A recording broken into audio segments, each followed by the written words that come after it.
And we are live.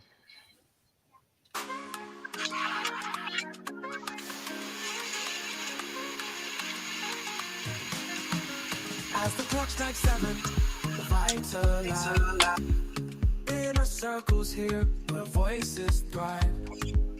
Turn on your screens, let the magic unfold. Listening and healing as stories are told. Come on, come on, this is your time.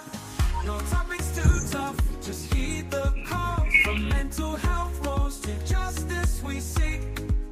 Together we rise for the strong and the meek.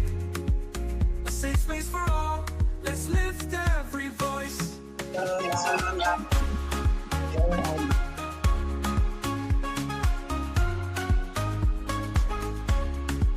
Inner Circle podcast where hearts unite. Sharing our truths, bringing hope to the light. Community strong, we're never alone. Together as one, we've created a home. With laughter and love, we break down the walls. No topics too tough, just heed the call. From mental health woes to justice we seek. Together we rise for the strong and the meek. A safe space for all, let's lift every voice. Hello, good evening, everyone. Good evening to all our wonderful guests and our audience out there. Today is Thursday, February 6th, and we have a special guest in the house tonight. Tonight, our topic is the changing nature of higher education in the digital world. And we have Dr. Mafia here who's going to be educating us, who's going to be giving us some good information. So, this is the Inner Circle podcast where we bring you great conversations, where we shape the communities, business, things like that. So, I'm your host, Abe Kamara, as usual. And then we'll go around the room and introduce our panelists, and then we'll give our guests the opportunity to dive right into things. So, Mel. I'm Melvin Lionel Zia. Good evening, everybody, and welcome to our guests. Thank you for joining us tonight. Okay, Peterson. Good evening. This is Peterson from Chicago, and I want to say welcome to our distinguished guests and fellow panelists. And Andrea. Hi, good evening. This is Andrea Lawson. Welcome, and we're glad to have you all. And to we have our own JD Paga in the house. He's a professor as well, so he's going to be here to kind of elevate this conversation. So, Dr. Paga. Thank you. Good evening, everyone. Thanks for the introduction. My name is Sab Packard. I'm a professor at North Hennepin Community College, and I also lecture as adjunct at the University of Massachusetts in a global online program. I lecture business, project management, and also completing my PhD in higher education. So looking forward to discussing the landscape of higher education as it relates to transition, especially with focus on technology and AI. Okay. Well, thank you so much, folks. If you haven't joined, if you are following us, please make sure you subscribe to our YouTube page. Follow us on Facebook. LinkedIn, wherever you get your information from. This is a community show. So, with that, Dr. Mafia Blamo, can you please tell us about yourself? Your background, and what it is that the audience needs to know about you. Yeah, thank you. I'm really honored to have been invited to the show this evening. My name is Milfa Blamo, and I'm originally from Liberia, West Africa. I've been here since the early 80s. I'm going to date myself. I live in Champlin with my husband, JB, John Blamo, and we have 3 children, a senior, an 8th grader, and a 3rd grader. Professionally, I lead HR at the Minneapolis Foundation. We're a community foundation, one of the longest standing community foundations here in the Twin Cities. Mm-hmm. And my formal title is Vice President of Talent and Culture. So I also teach at the University of Minnesota in the leadership minor. That's obviously an undergraduate program, and also at St. Kate's in a graduate program there, the Masters of Organizational Leadership. I teach org strategies, people, and culture. So. Well, man, with that, how do you juggle being a parent, working full time at the Minneapolis Foundation, and as well as being a professor at two universities? How do you juggle all of that? Where do you find work-life balance? It's not easy. One of my mottos is that you can't pour from an empty cup, right? Hmm. And so I do practice self-care, and for me, it looks a lot different than other people. Hmm. I start my day in meditation and at the gym, right? Yeah. Getting my mind right, getting my body right, because I'm no use to the people that I serve at the foundation or the students that I teach, or even to Hmm. my family, my husband or my kids, Hmm. if I'm not able to take care of myself. Yeah. So I think first and foremost, right, my strength comes from above, from God. Yeah. Okay. As a Christian, as a believer, I feel like a lot of my work is purpose driven. And so I feel like he gives me that fuel and the energy to do what I have to do, whether it's taking care of my kids, my family, working, teaching. Yeah. I love it all. Right. And Okay. it's not easy, Abe. It's not easy by any means. As you see Yeah. me here right now, it's not easy. Yeah. But I pray for strength every day and I love what I do. I wouldn't trade it for anything else. So Okay. And then, so the first question for you, a question for you is like, how does it feel being a professor, and how has education evolved since you've been a professor? it feels really Higher good. education, yeah. Yep. Yeah, I got you. It feels really good. This is one of my aspirations, right? I think since I was a little girl, I wanted to be a teacher, which a lot of little girls do, right, Andrea? I don't know if you can attest to that, but it's, you want to boss people around, tell people what to do when you're younger.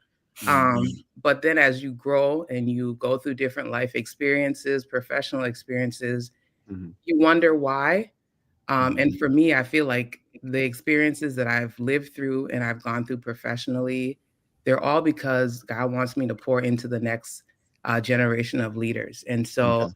I was really fortunate, Abe, to be invited to teach first at St. Kate's. And I say Mhm. that Yeah. because, it's one of the industries that you don't find a lot of us. And I'm not talking about women, I mean, people of color. It's really Okay. hard. I think JD can attest to that. Yeah. It's really, really hard to penetrate into higher education, Sure. right? Yeah. And so I feel very fortunate, to answer Okay. your question, and I love it. Okay. I enjoy both the undergraduate level and the graduate level teaching, and I enjoy, Okay. you know, Okay. Dr. Parker, anything to add to that? How's your experience been like? Yeah, my experience has been a state of fulfillment. I would say, like Dr. Blamo, I immigrated from Liberia as well. Coming to the US, especially, I've always had passion to teach.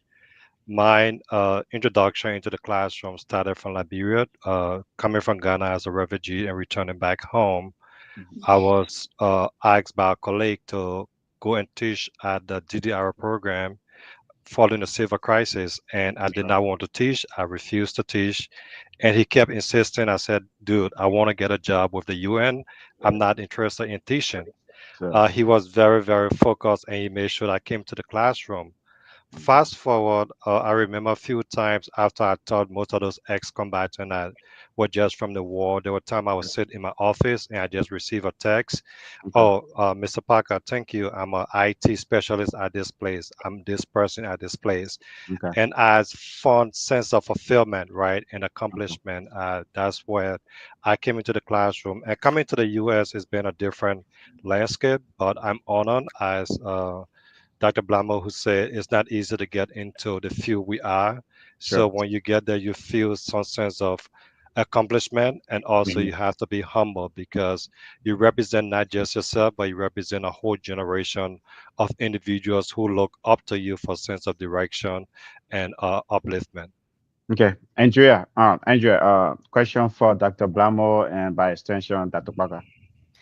Yes. Well, first off, thanks again for being here. One question that I do have is with the rise of online programs and AI-driven learning, do you think a traditional college degree will still hold the same value in 10 years? when you say traditional college degree, do you mean like a brick and mortar, like an in-person program? Yes. Okay. Mhm.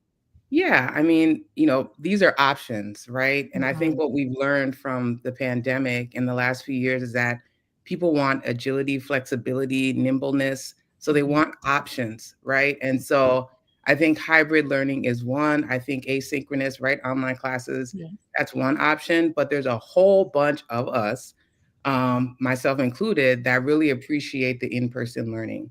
So I don't think traditional in-person programs are going to go away, right? At these universities and at these colleges. However, I do think we're going to see a lot more programs being offered online. So like where I teach now at St. Kate's, that entire program, the MAOL program, is online, right? And it caters to the working community, right? Because you come from work, you don't want to necessarily sit in a classroom, but you can sit online just like how we're doing now, and learn in that environment. Yep. So I don't think it's going away, Andrea. Yeah, I don't think it's going away. Yeah, I can tap into that. I know you talk about online learning versus AI and whether higher education is here to stay in the next 10 years. I would say higher education is here to stay, right? But one thing a higher education will continue to do, it will evolve, right? I would say we survived Google, right? When Google search came in, there was this whole buzz as what higher education is going to penetrate Google, and we survived. As it relates to AI, we need to rethink our strategy on how to teach our students, right? But at the same time, we don't want to lose the fundamental of teaching, in which we want students to be able to understand the material, to comprehend it, and be able to interpret on their own rather than AI doing that. So how do we find a balance is something that we still need to AI. Higher education is still trying to find a path, but I think we can continue to evolve and meet the challenge that AI brings to us. Okay. And if I can add, I think I always tell people AI is our friend. Right? Like AI is not our opponent, rather, or they're not our competition. I don't see AI as that. And I tell my students that, right? Use it as an aid, right? Especially when it comes to like Chat GPT and those writing tools and stuff like that. Sometimes people just can't articulate what they want to say, and it's a good start. But tweak it. Add your voice to it, right? Like, don't send me something that's supposed to be your experience. Send it in the third person, because then we know it's not yours. Okay. Peter, question for the doctors. Yeah, thank you both for being here tonight. One question I have is, I know we are going into like AI learning, but online is still kind of fresh. So what are some of the challenges that you guys face when more people are going to online versus coming into the classroom? You want me to go first, JD? You can go. Okay. You always go first. So Ladies first. For me, I would tell you straight off the bat, where I struggled was with engagement. So imagine in an online setting, right? People have their cameras off, you can't really tell if someone's like tuned in to what you're lecturing about. And so I think after my first class, I stopped lecturing for the entire time, right? I may lecture for like maybe 15, 20 minutes at a time, and then I put people in groups. And so for me, that was just I think that's an ongoing challenge, to keep folks engaged in the conversation while you're online, and just being really creative on how to do that, right? Okay. And having to find balance between lecturing and small group discussion and other ways to kind of get them engaged, Peterson. Okay. Anything to add? I would say online learning is one of the most difficult form of learning, right? And because at that time we're trying to find a balance between persons versus students' engagement in a classroom. And as an instructor, we want to make sure that we are there for our student. We are providing the materials, but at the same time, how do we measure the aspect of engagement is a difficult path to follow. So like when I'm teaching, fortunately for me, I teach most of my classes asynchronous learning on Zoom. So I have the option through Zoom to interact, put them into different groups, create that sense of engagement. And I also bring in other application into the classroom, right? I want them to utilize technology effectively. There is this software called Pool Everywhere, in which I will ask question and I ask you to just scan the QR code and be able to provide your response. So all of those things are meant to be intentional about ensuring that, like the doc said, that somebody is not behind the camera and you're wondering what are they doing, right? Because the students of today, you might think so that we have social media and people want to show themselves, but when it comes to the classroom, they do not want to show their faces on the camera. Okay. right? So we face that challenge to have a balance. Okay. Mel, question for the doctors.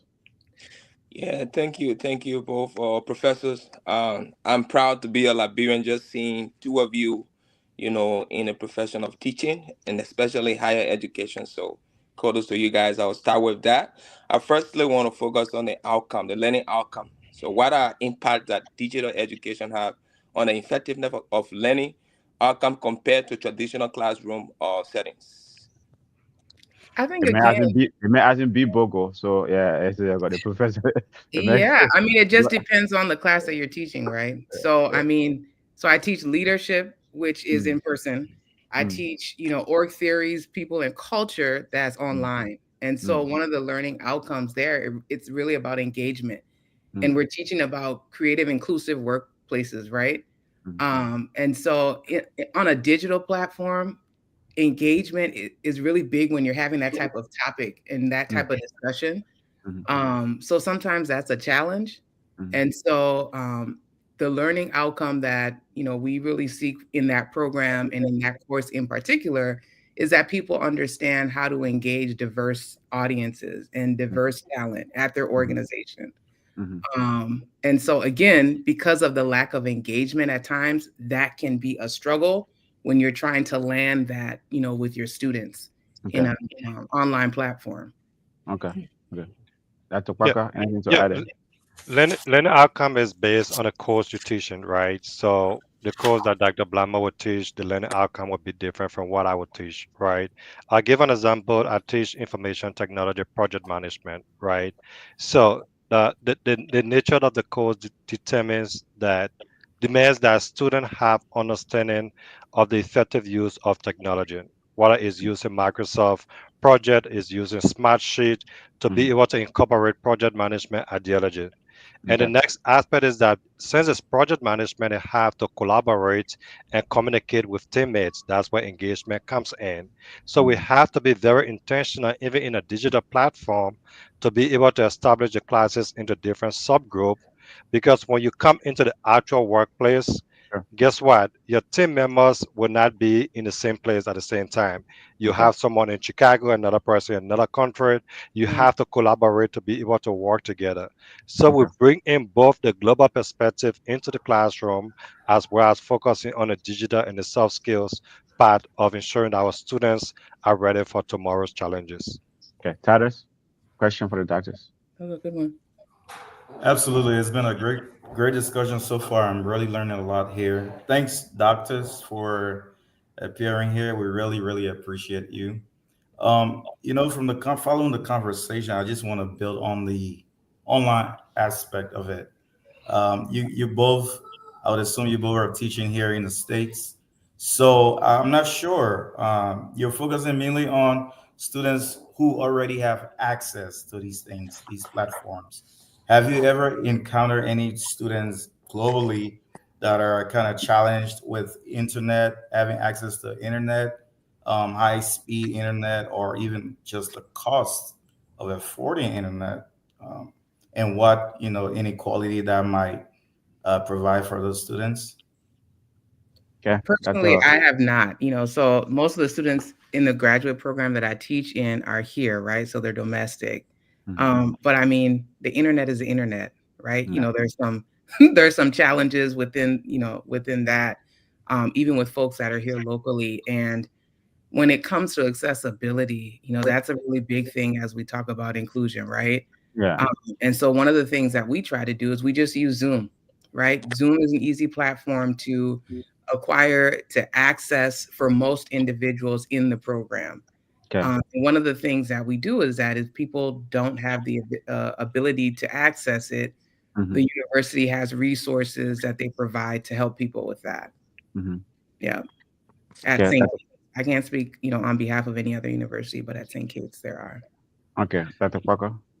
Yeah, I know from a global standpoint, and don't quote me on this because it's been about 15 years since I was teaching back in Liberia, right? And when I started teaching computer, it was almost like one computer to about 10 or 15 students, right? Mhm. In which you're person in the classroom, you're teaching the computer, but you're seeing the challenges. And Yeah. interestingly, that same time, I also did computer in Ghana, right? Where at that time it was one student to one computer, and I could envision the disparity that exists as it relates to current context, especially teaching at a community college, Mhm. wherein we have so many adult learners and there are unique challenges for that particular demographic, right? There are times I'm teaching introduction to computer classes. Some students do not have a laptop.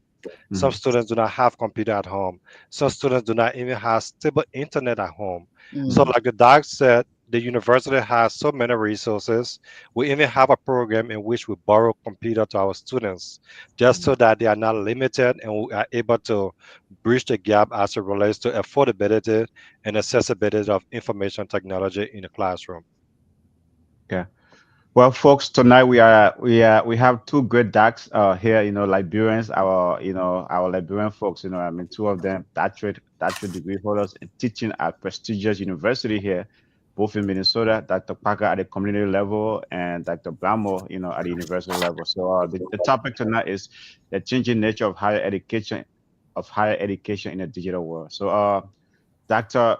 Mafia, as a female, do you face any kind of a challenges in terms of, you know, sometimes like, you know, as a female I mean, as an immigrant and also, you know, a woman of color, right? And a professor, do you face any kind of a challenge? I mean, unique challenges? Yeah, because Uh-huh. of everything that you just named, right? Okay. Okay. Being a woman, being Black, Mhm. not so much being an immigrant, right? Until they find out. Okay. And also But because, did they ever right? find out on the immigrant What piece? does Did they that ever Oh mean? find yeah, out? because I share that as a part of my introduction, right? Okay. Okay. You get what I'm saying? And also because of my age at times, right? People see you, they size you up. What does she know? What does she have to offer? Especially at the graduate level, right? Most of these individuals are in my class um, at the managerial level, executive, C-suite, so to speak, right? Mhm. And so right away when they see me on the first day, it's not probably who they physically envision. Yeah. You can almost see the look on their faces, right? And they try to challenge you, ask you different kind of questions. And because I'm used to it, you know, I think I don't get as defensive and Mhm. offended as I Mhm. used to be about Yeah. it. Yeah. But you know, sometimes it's just unfortunate that we have to face that, right? And deal with that. And sometimes they question your grading, you know, and all that kind of stuff. And it's like, you know, I went through school. I'm highly credentialed. I'm capable of doing this just like you would be, right? And so Mhm. why don't you allow me to be the instructor here? And Yeah. I think you mentioned something, Abe, or someone at the beginning about being humble. Yeah. And so at the beginning of all of my classes, I always introduce myself and I always say that the reason why I teach is because I'm glad you guys want to learn from me, but selfishly, I want to learn from you. So I think Okay. that levels the playing field, right? And it kind of Yeah. makes them realize that, okay, yes, I'm a professional. I'm in this space. Yes, she's the instructor, but she's also here to learn from me as a professional. And I do think that helps. Mhm. Um, but it's still a challenge. You know, Yeah. it's still a challenge. It's still hard for us as Black people, as Black Yeah. women, Sure. you know, to penetrate in higher education and to get those kind of higher ranking Mhm. tenure and stuff like that. Okay. So, Well, folks, you can comment in our chat to ask Dr. Mafia or Dr. Parker any kind of a question you have, or you can call our number 817-600-1525. Andrea, any question for the doctors? Yeah, so I want to kind of go back to Titus's question and maybe more expound on like equity and accessibility. So obviously we know, obviously with the ever-changing landscape of technology, there is a digital divide that still remains kind of a major issue, right? Particularly for low-income and immigrant students. In your opinion, what solutions do you see for making online education more accessible and affordable? I know that you mentioned I believe St. Kate's, they have different options, but anything outside of that, like from your own personal preference? also tapping into some nonprofit resources too. You know, there's some nonprofits that you know, cater to folks needing technology, whether it be for school or for home use. I think that can be a resource. And I think just generally higher education, whether it's brick and mortar or online, we're seeing that the cost is going up, right? And especially what's happening, right, with our administration, we don't know what's going to happen as we talk about accessibility and inclusivity and getting more immigrants, right, of formal education, because some people are working on getting immigrants out of the country, right? And so people are dealing with that as well, Andrea. So I would say, first of all, maybe some legislative changes. Number one, and number two, also tapping into some of the resources, from other nonprofits, especially as it relates to hardware, and maybe even internet accessibility. I know, not Comcast, what are they called now? Xfinity, also have different like income-based programs and stuff like that for people needing internet, but that doesn't solve the problem of them being able to afford the program itself. So, yeah. That's great. Okay. Thank you so much. Yeah. Okay, Dr. Parker, anything to add there? Yeah, definitely. As it relates to accessibility, there has to be a partnership, right, between the community and that of the college, right? I know I teach at a community college. Our focus is to make sure that we have programs in place to provide those resources to students. And the front line, we are the ones on the front line as instructors, right? When I get to the classroom, I'm looking at all of my students, I'm assessing them, I'm trying to determine what are the inequity that exists that will limit their ability to learn, right? Once I identify that, my campus has so many resources that we can easily direct them to. Another area you did not touch on as it relates to technology is the aspect of the huge cost of textbooks, right? That could also impact most of our students. So we have some unique program working through publishers that are able to offer our students all of the textbook in one package, just because they register for at least 2 or 3 different courses. So that way they don't have to spend huge tons of money. You know what it takes to buy a textbook, Doc? It takes a lot, right? And so we utilizing all those different mediums to make sure that when the student get to the classroom, they feel that they are equal part of the learning process, right? And there is no limitation in their ability to be able to succeed. Okay. Thank you. Peterson. Yeah, Peterson, any question? Yeah.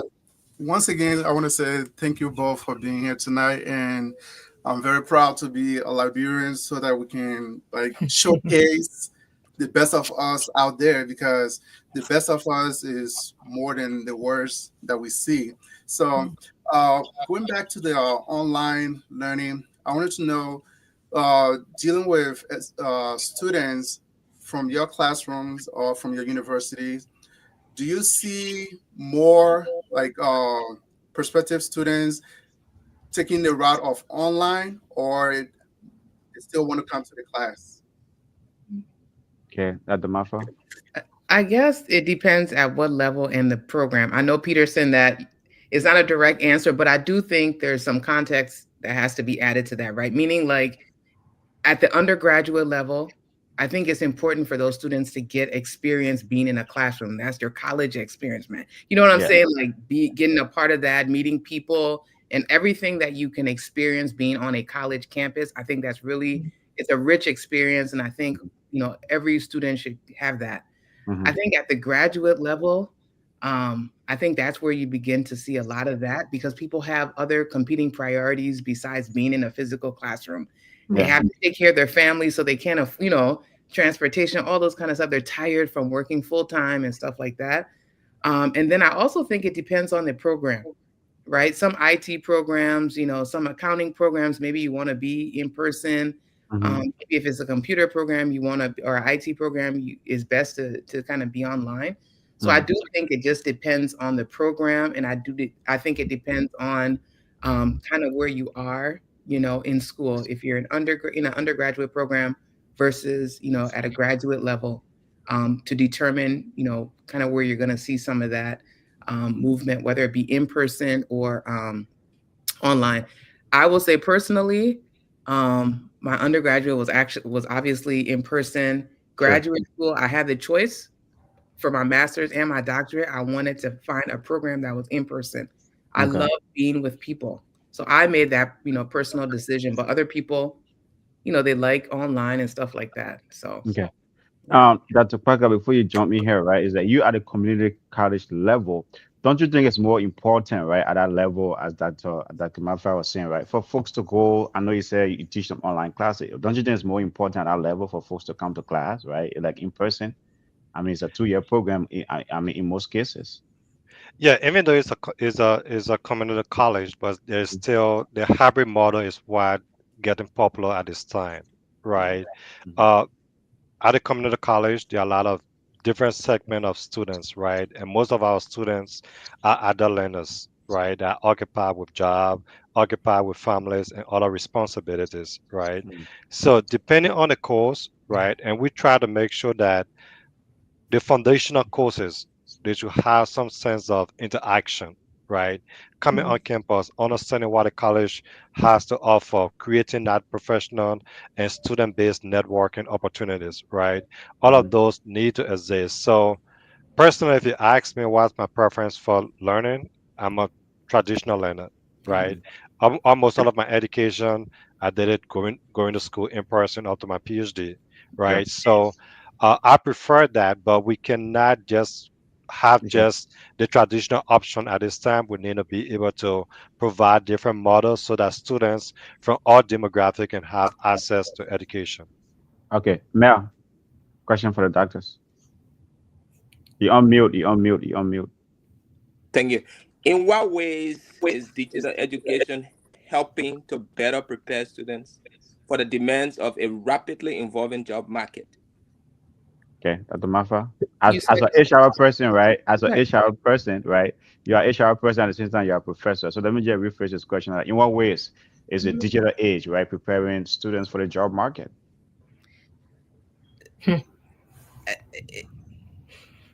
I want to answer this the right way as an HR professional. So some of my biases, I want to remove some of my biases, right? Like as a employer, there's certain things that I look for. So you look for hard skills and you look for soft skills. That's kind of why I was hesitating, right? Like, why I think it's very important for people to have hard skills. But the reality is in today's job market, anyone can do a job.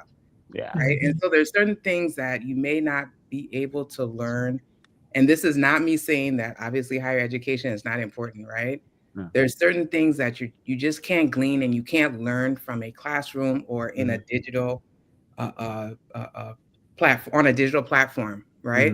And so employers are looking for both soft skills and hard skills. But what I think is important with the digital piece is when you go to lead, right? Or you're in a management role, there's like project management, there's certain hard skills, there's certain technical abilities that are important, right? I think that's kind of what it teaches our students at both the undergraduate level and the graduate level. And secondly, when you're learning on a digital platform, it's kind of like when you're in a business meeting and you're on Teams, you're learning certain etiquette, certain practices and stuff like that, and how to engage folks on that platform, which is transferable, right? To any workplace. And so sorry, but I just wanted to remove my biases and answer from like as an HR professional and as an employer, what we look for, which is both hard and soft skills. So Titus, any question for the doctors? Do you guys think in this hybrid way of learning now, and like Dr. Baca said, this is because we want to provide opportunities to everyone, whether be it you're a traditional learner or non-traditional. Do you think though it impacts the quality of education that's been provided in any sense, especially with the online model? It shouldn't, right? If it's a really good program, Titus, it shouldn't, right? And I will say that there are, in my opinion, there's some programs that it doesn't really, it's hard to teach in an online setting, on an online platform, right? And again, I started to give examples like accounting, project management, certification programs and stuff like that. There's some that are a little bit more challenging on a digital platform compared to being in person. And for some programs, it works. So I don't necessarily think that it lessens the quality of education that somebody will receive if they're, learning from an online platform or if they're in an online program. Let me just add to that before Dr. Baca comes in. Mhm. Because in our environment or our community, Yeah. when a person gets or obtain a degree online, folks have a habit of looking down on that as if that quality is less than the degree you obtain in a traditional setting. So would you just maybe say that's just maybe out of ignorance? It could be out of ignorance. It could be just their perspective. Maybe Mhm. they don't value it because Titus, not everyone does. Just like your question is, insinuating, not everyone values that. And it's okay. I think what's important is that job that you're applying for, do they value do they value it, right? And so Mhm. just being aware of your aspirations and if that program will help to get you there. And Mhm. there are some places, there are some, employers that they frown upon online programs, or there's some certifications, that you can't get through certain programs. And they're like, this one is more rigorous than the other. If you get it from this school, you Mhm. know, it's more credible versus another school. And you just have to be hip to that, in that industry. Right. Okay. That okay. Dr. Parker. Thank Anything you. to add? Yeah, I would say we need to promote flexibility in learning, right? And we need to make sure that individuals have options to learn. The aspect of whether online learning is less impactful is remains an argument, right? And as an educator, I don't want to say it's a myth. Mhm. It depends on the program. That's why universities invest a lot into the instructors to Mhm. make sure that we have, even it's online education, there is something in higher ed called RSI, regular and substantive interaction, right? Sure. We try to make sure the same level of interaction we have with the students in a traditional environment, we try to see if we can mimic that in an online environment in Okay. which the level of work will be the same as you have in a traditional environment. We're Mhm. not going to compromise. We're going to make sure that we do everything we can that our students feel engaged, Okay. involved, and we have different outcomes that will measure to make sure that they are learning along the way while in an online classroom as well. Okay. Well, folks, tonight we are discussing the teaching nature of higher education in a digital world. And unfortunately, because Dr. Mafa is a mother, and she's juggling multiple things, we'll only keep her here for the next 5, 10 minutes, you know what I mean? But she's gonna come back because obviously I want to bring her back on that whole DR aspect now as a professor because I want to bring her back next time since she's a HR person, but she's gonna come back. But just want to let you guys know she has a hard stop, so we'll drag her for another 5, 10 minutes, and then but Dr. Kwaga gonna be here for him. He's not going nowhere. We'll still grill him. Yeah, he's not going nowhere. He's gonna be here. But yeah, just, Well, hold on just to want to one let you of guys them. know that. Let's promote gender balance. I'm a father Yeah, as well. so well, no. That's right. So one more question, one question for here though, Dr. Mafa, is what keeps you motivated, right? Like as a mother and like in different industry, right? In nonprofit as a professor. What keeps you motivated? I think just being able to pour into people, right? Mm, mm, And really knowing that what I'm teaching is based on the experiences that I'm not just teaching out of a textbook, right? yeah, yeah. These are not theoretical principles. I mix those in, but Mm, I add them, to some real life professional and lived experiences, right? mm, And so that it just helps to keep me motivated knowing that I'm doing my life's aspirations and also what I feel like I've been, called to do. yeah. And when I talk to the students, whether it's on the graduate level or undergraduate level, Mm, and really hear the impact of whether it's my teaching or the class, it just makes me feel good. And obviously knowing that, both of my parents are still alive mm, and they have invested a lot in my education. When I okay. came to this country, I didn't have a way of going to school and, formal education, and they paid for that. Mm, And that was the initial investment. And I always told myself that I would, capitalize on that and I would give them the best return. And so I think a lot of times when I think about giving up, I think about my parents, I think about okay. my husband and my kids, Mm, and the fact that they really, they look up to me, mm, and I have a lot of support from them. And so it helps to keep me going. okay. Right. So Okay. Okay. Thank you for that. Andrea, one last question for you for Dr. Martha before she goes. Yeah, so my space is kind of in accessibility, neurodiversity. So going back to kind of the digital accessibility in higher education, for students that have disabilities, digital education can be a blessing or it can be a curse, or challenge rather. I don't want to say curse. um, you know, I know you teach in multiple schools, and typically, you have like your captioning, you have like your plain language summaries. What improvements, in your opinion, do you think that is still needed to ensure online learning platforms are fully accessible? Yeah, that's a good one. So I do have, students that are neurodivergent. I actually also have my youngest. He's in 8th grade, or excuse me, he's 8 and in 3rd grade, and he's nonverbal and he's autistic. And so in the back of my mind, I'm also hoping that down the line, you know, academic programs will be available to him. I hope that employers will be more inclusive for people like him that are on the spectrum and neurodivergent and maybe still even nonverbal. And so one of the things that, I will do is, people will fill out forms and stuff like that to communicate that they have certain disabilities. I think the way that I grade is a little different because they show up differently, they write differently. The way they engage, at times can be very different. They may not say anything, but it doesn't mean that they're not engaged. And so when I'm grading on participation, there's a little bit more flexibility there when I know that someone is neurodivergent in my class or that they have, ADHD or whatever the case might be, right? And so I hope that we can continue as, an academic institution, as universities, colleges, to create space and different level of accessibilities for those individuals, right? Okay. Dr. Parker, you want to add anything to that quick? Yeah, when we come to the classroom, we bring ourselves in the classroom. So I have similar experience. My oldest has learning disability as well.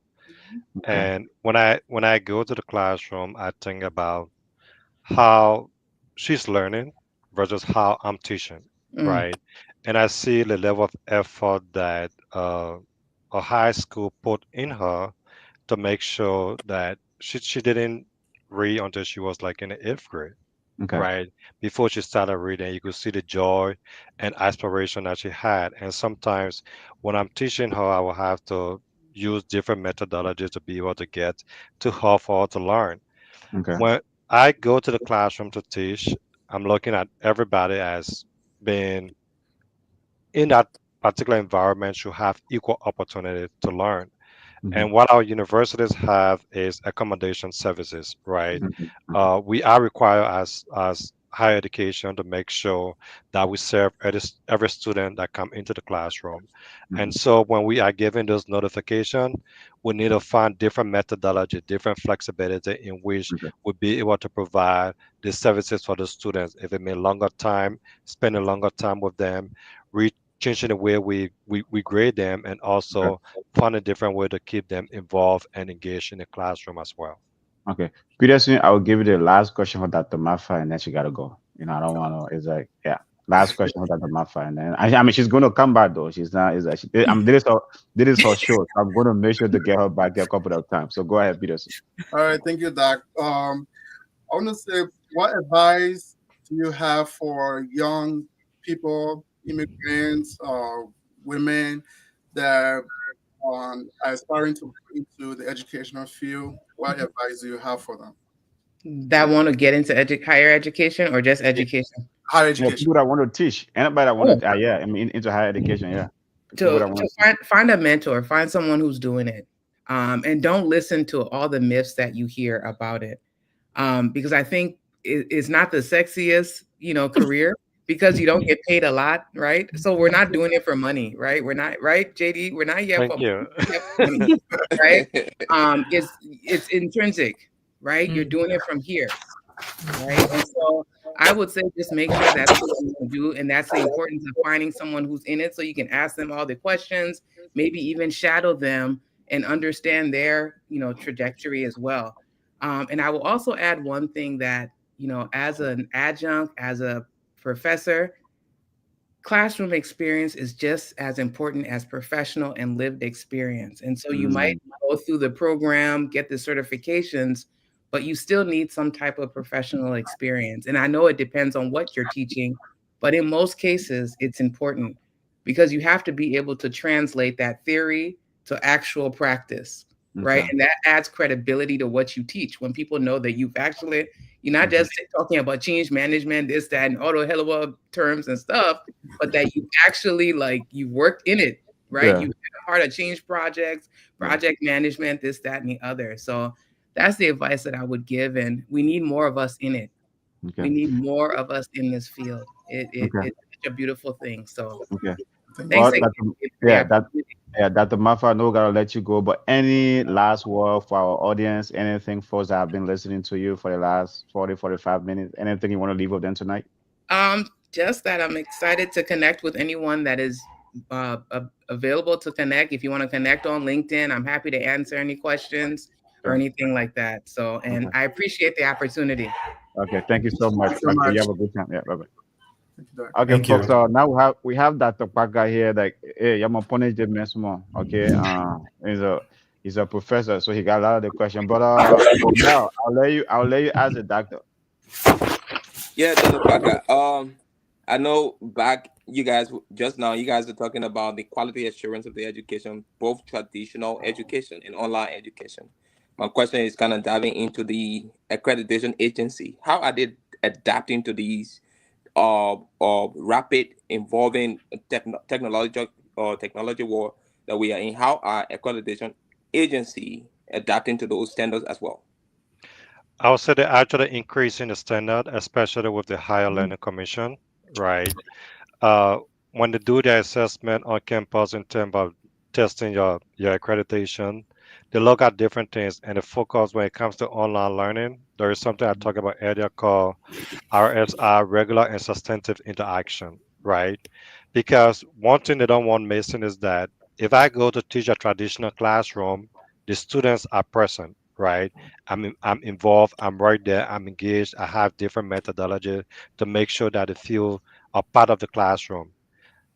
Higher Learning Commission want us to bring that same methodology into online education in a sense that if I'm teaching online, I'm not just going to post on Sunday morning, right? And don't go back to that classroom until the following Saturday evening. No, I have to make sure that during that time, I'm engaged with the students. If I post discussion board topics, I have to be part of the discussion, right? I have to be giving feedback. I have to be out of posting video lecture 10 minutes 15 minutes. I have to respond to student email, so the level of interaction has to be the same, so there is no reduction in terms of the quality of education between online learning versus traditional learning. This Okay. we still have to make sure that we are teaching using similar methodology and engage with our students. Okay. Titus, any question for the doctor? I want to kind of segue into some of the tools. One of the most popular tools is the AI, the Chat GPT. How is the continuous training with the faculty as it relates to that? Also, how are you guys ensuring that students are also using these tools correctly? How are you also able to secure the integrity, the academic integrity in your Okay. institutions? Yeah, I would say higher education is still navigating the use of AI and how to incorporate AI into the classroom. But at the same time, we do not want to bring up our students in a way that they are not trained about the benefits of the use of AI. So we are at a crossroad in which one we got to teach academic integrity, right? To make sure that when students send in assignments, it's not AI that's writing the entire assignment, right? We want to make sure that they bring their own intellectual understanding and intellectual independence into the classroom. But at the How are you same time, detecting that? we have tools, training, and technology to do that, Okay. right? There are so many software applications that can detect AI writing at this time. Just Mhm. as we had Turnitin, we have so many software, and even as as an instructor, right? That I've been in Mhm. the classroom teaching in the U.S. for about 10 years. When AI write, our students submit paper with AI, I will detect in less than 3 paragraphs that Mhm. is AI that's writing. Okay. Uh, Thank uh, you. uh, Andrew, any question for the doctor? Yeah. So, you know, one question I do have is how can universities better prepare students for a digital workforce that is rapidly evolving? Yeah. What I usually tell my students, especially some students that may be doing liberal art or other courses, I always tell them attach some digital experience to your learning, right? And what we're doing in most of our courses is that almost every course you are doing, you also learning a software application. For example, when I'm teaching accounting, right, we Mhm. also make sure that through our track we have QuickBooks as part of our package. When I'm teaching project management, we have our smart sheet or we have Microsoft Project as part of our package. We are very intentional about making sure that students will not only come in like when I learn accounting years back, right? Okay. Where Okay. in everything I was doing was directly on paper, debit, credit. I did not use even Excel, right? But I Okay. was able to to penetrate my way through. But Yeah. now we are being very intentional about making sure that as we prepare our courses, we also aligning it with useful educational technology so that students can have those practical experiences hands-on in the classroom before getting into the real world. At the communities, I mean, just a follow up to that though, at the community center level, are those folks from these community colleges, right? Are they going to a 4 year program, or they are just what, I got my 2 year degree, I'm just going to find a job. Oh no, so most of our programs have transfer pathways, Mm, right? I teach for the mainstay system, Minnesota colleges, right? yeah. So almost all of our degree programs have transfer pathway to 4 years university. Okay. Another thing I wanted to add is the intentional involvement of technology businesses such Mm, as Microsoft, Google, and the other big players. mm, Microsoft offer free Microsoft Office for every student, right? sure. Every Okay. student rather. Once you have a EDU account, you can have almost any of Microsoft applications. You can have a Microsoft Project, Microsoft Word, Excel, and the rest. Okay. And then Google, on the other hand, is launching a program, and I'm serving as one of the faculty representatives to launch a Google program on our campus for Google certifications in a wide range of courses, right? Okay. In Hmm. which our students will be able to do those programs through Google Learning Platform entirely for free. And Okay. will be working to incorporate those programs into our syllabus to make sure that students are learning not just from one concept, but learning from different multiple concepts and Hmm. can gain needed certifications along the way. Okay. Well, folks, tonight we are discussing the changing nature of higher education in a digital world. We had two doctors here with us, but Dr. Bramo, as a working mother, had to leave us early. But don't have Dr. Parker here, so if you can comment or ask Dr. Parker any question you got, man. You should grill the man. Don't let him leave free. But Tyler, what's the question for the doctor?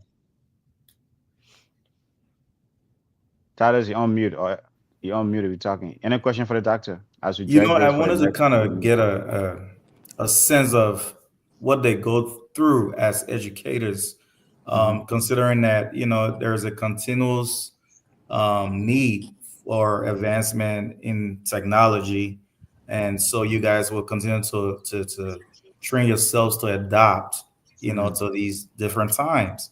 Okay. How is it with you mentally, emotionally? Does it feel stressful or daunting?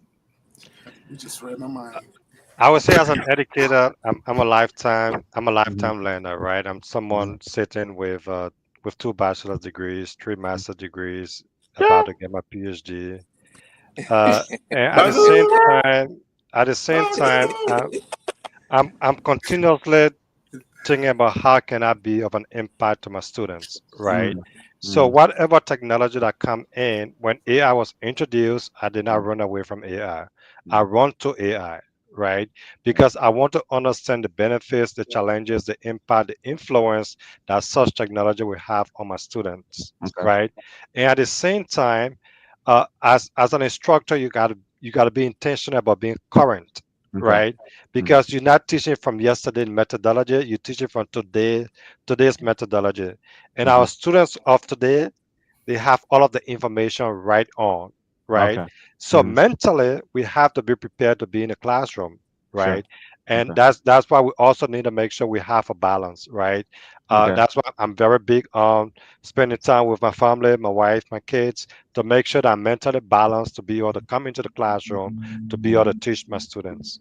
Okay. How do you fit three master degree, I don't know, five bachelor's degree and one bachelor degree in all that head? As in, where's the space for you to fit all that thing down there?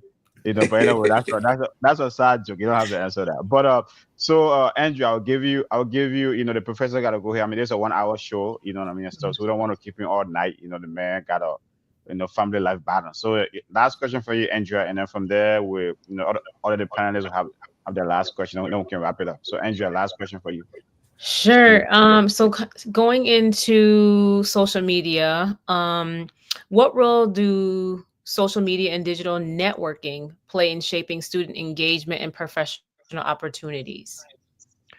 Yeah, we are very intentional about ensuring that social media, sometimes I don't call it social media, I call it professional media, right? Such as Mm-hmm. LinkedIn, Mm-hmm. Indeed, and other platforms, right? So Mm-hmm. when I'm teaching, for example, if I'm teaching a course that involve communication, business communication, I make sure I'm asking my students to add me on LinkedIn, to create a professional LinkedIn profile, to have a professional presence online, right? Okay. And I'm also advising them about the impact of the other kind of social media, Mm-hmm. Facebook, Instagram, to be careful about what you post because the internet does not forget, right? It Okay. only stores, right? Mm-hmm. So Mm-hmm. telling them how do they have a better digital image, right? Yeah. So that they can continuously project themselves in a positive manner. Okay. That's good. Thank you. Mel, last question from you to the Yeah, doctor. thank you, Professor. Thank you, Professor. I want to look at the future trends, right? What are the potential future trends in higher education as digital technologies continue to evolve?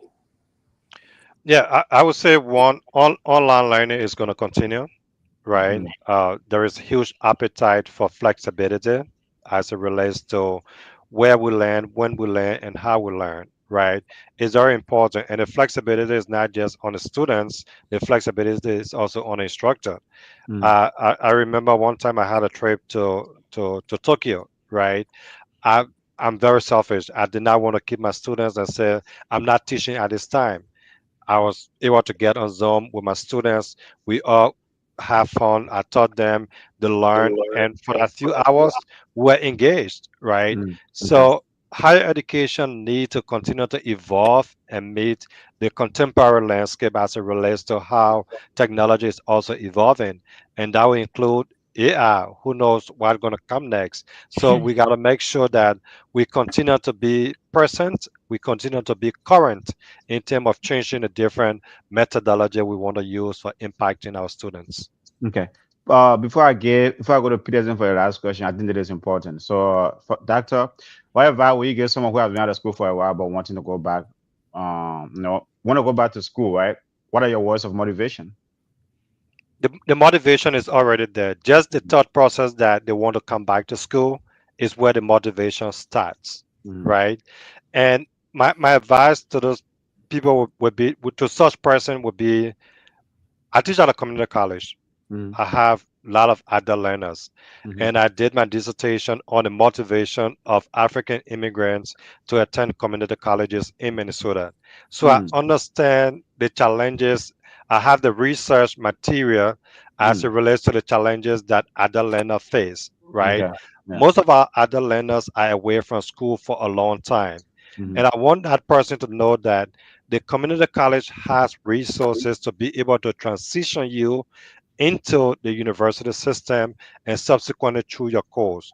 We Mm-hmm. have ways in which we're not going to tell you to come and start with 21 credits, right? Okay. We're going to, when you get in, we'll have courses structured in a way that you take baby steps until you feel confident, right? Okay. Because when you're out of school for a long time, there are a lot of different challenges. You have technology challenges in terms of how to effectively utilize technology. When I say this, I mean Sure. when you start a foundational class, you need to type your assignments, right? Okay. And Hmm. I know we all may take it as being simple, but I've had experience in which we have to make sure we provide the necessary training to our students.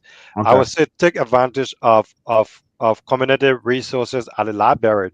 There are a Hmm. lot of different courses that the community college partner with those libraries. You can go there to do typing. You can Okay. go there to learn Word, Excel, learn those basic technology as you prepare to get into the classroom. But just to help me a little bit, though, someone with a bachelor's degree, right? Maybe they want to go back for a master's degree, but have been out of school for a long time. I mean, what's the motivation? What would get them to go get a master's degree? What advice? Like just to his point. The I motivation know you could talk be about the both. community college level, but now if someone has a bachelor's and they want to get a master's. The motivation could be both intrinsic or extrinsic, right? Okay. I Okay. taught in a master's program before. I taught at St. Mary's for about 4 years where I graduated. And Mm, I used to teach accounting and statistics, right? mm, mhm. I had students who've been out of school for quite a long time, right? And most of those students, especially immigrant students that came from Africa, Liberia, Ghana, Nigeria, and other places, they have different and unique life experiences, right? Mhm, mhm, When you come in, you try to connect. You mhm. try to build that network, right? Okay. Mhm, Especially either with your instructors or your peers that you're going to meet in the classroom. And know that every knowledge that you earn along the way is going to benefit you at some point in time, okay. right? So Mhm, when you come to the classroom, make sure that whatever you want to pursue, you blend it with digital learning. That mhm. what Andrea kept asking about, right? Okay. You want Okay. to make sure that digital serve as that fundamental platform Okay. because when you go in the workplace, you're gonna need the computer to actually do your work. Okay. Peterson, last question for you, Professor, as we try to wrap this up. Last question from you. Yeah, thank you, Professor. I want to know, have you noticed like burnout among instructors because of the online learning? There'll be so much more that they have to do because if you're in a traditional classroom, you just deal with your students and then go home, maybe you check your email or you have office hours. But with the online model, you have people emailing you, people are just showing up, different things. So have you noticed like a lot of burnout for instructors? Both online and on campus, you have a lot of questions from students, right? And yes, there will be time in which instructors will have burnout, but I would say we have seasons. When classes starts, when classes start rather, the first 2 or 3 weeks of classes, you have a lot of challenges between instructors and students, right? And the challenges are mainly from the kind of educate instructional technology that we are using, right? Mhm, Most of our students have challenges either using external platform like maybe D2L, Blackboard, Cengage Learning Platform, Pearson, and all those platforms. We need to make sure that we train our students to those platforms so that they feel confident enough to get into that aspect. And then as the semester comes to an end, we mhm. also start having those challenges as well. So Okay. yes, there'll be burnout along the way, but you have to make sure that you create a balance, right? Mm, In which you don't find yourself responding to email at 12 a.m. I do it sometimes, I will confess. yeah. But you have to make sure you find that balance between your academic life and Sure. also your personal or domestic life. Okay. Titus, last question from you to the professor, to the doctor. Titus, you there? Okay, that man got don't start internet. Okay. He broke. Well, He we doesn't want have to Uh, say but Xfinity. thank you so Oh, much. Thank he's back on. you.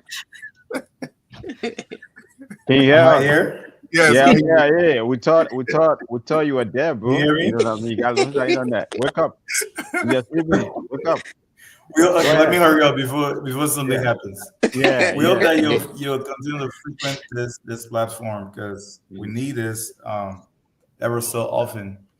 So just keep in mind your background. In statistics. I'm a fan of statistics, and then I do know that you also have a background in where you've taught some IT courses as well. Um, and then combining that with that with Mega Lone Star Internet. He want a long question. You Yeah, he throws. So anyway, let's go. We'll bring that. You'll bring just that teaching number as another a time. whole, do you have any concerns about I mean, you my know net what? is Yeah, tripping? I did get a question. Yeah, all night. And we'll ask that question later. But Professor, what's the message you want to leave our audience tonight? I should wrap this up. First of all, thanks for coming. Thanks for accepting our Thank you so invitation. much. What's the party message to our audience out there, folks that have been listening to you, learning a lot from you? I mean, what's the message you want to leave with them? The message is that education create a pathway to tremendous opportunities. When I moved to this country about 17 years ago, I already had a bachelor's degree. I came in, the first job I got was working as a housekeeper at Walmart, at a nursing home, and also a cashier at Walmart. Thankfully, I had a wife who loved me, and she knew my strength. She said, "You go to school, and I would do the work for that time." Mm, Fast forward, I'm no longer a housekeeper, but I'm contributing immensely to the society. mm, No matter what you do, you may have a lot of challenges. What are multiple kids? You have challenges at home. Make education a priority because it can change your life within seconds. And also, by being educated, you're also motivating your kids and mm. people that look up to you as mentees to be able to contribute immensely to society, positive outcomes. Okay. Well, thank you so much, Doctor. Thank you so much, Professor, for accepting our invitation. That's a very, very powerful message, to leave our audience tonight. So thank you so much from cleaning toilet, working as a cashier to a professor. That's something someone should, hey man, that's something that should motivate anyone. But thank you so much for joining us tonight. And we hope you will come back here to give us more and more education, But thank you so much. And you have a good night. So folks, there is the Inner Cycle podcast, and we are here with great information. Our panelists really hit it good tonight. That we had two great guests. The only problem, the only person that goes here. When he lost that internet, he still put a last question in, but my man will guide you, man. Type of podcast guy you, bro. But hey, subscribe to our YouTube channel, follow us on Facebook, follow us on LinkedIn, follow us on Twitter. Thank you so much for watching us every night and every time. We really appreciate you, man. This is a community show. This thing is going to blow us. It's going to be big. And guess what, man? We have a great news. We got a couple of good guests coming up here. Next week, watch out. But panelists, thank you so much for your contribution tonight.